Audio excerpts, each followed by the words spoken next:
Today, I am discussing the term technology integration and how it can be used to enhance your teaching.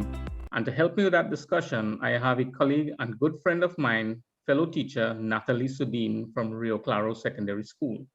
Welcome, Nathalie. Tell me, what do you want to know about technology integration?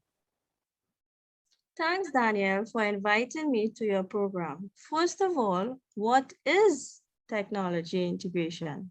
Well, Nathalie, according to the George Lucas Educational Foundation, technology integration is when students are not only using technology daily, but have access to a variety of tools that match the task at hand and provide them with the opportunity to build a deeper understanding of content. Well, we can't argue with George Lucas, right?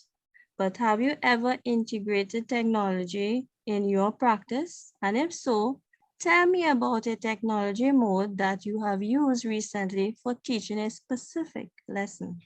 Sure, Nathalie. As a matter of fact, I do have one that I can share with you. This is a Form 3 lesson on computational thinking where I use Scratch to teach basic problem solving and programming skills. I am not too familiar with Scratch. Can you tell me a little more about it? Scratch is a programming language and an online community where children can program and share interactive media such as stories, games, animation with people from all over the world.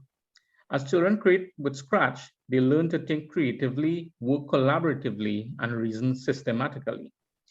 Your students can use Scratch to code their own interactive stories, animations, and games. In the process, they learn to think creatively and work collaboratively.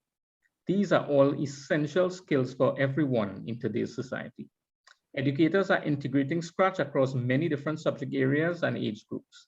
Since Scratch offers so many benefits to students, I have decided to use it as a tool to teach computational thinking skills to my Form 3 students.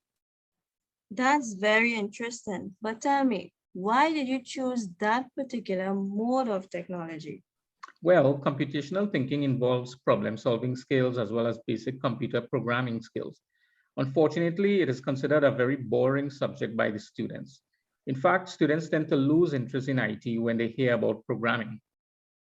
Why do you think that is, though? I think part of the reason for that is the way in which it has been traditionally taught to the students, and the perceptions that students have when they hear about programming is that it involves plenty of mathematics and that it is difficult.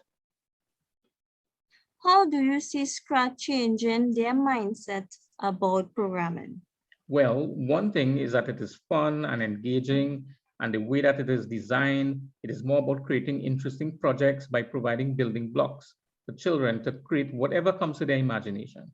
In fact, Scratch has so many tutorials that students do not need their teacher helping them. The learning is masked by enjoyment, so students are learning without realizing it.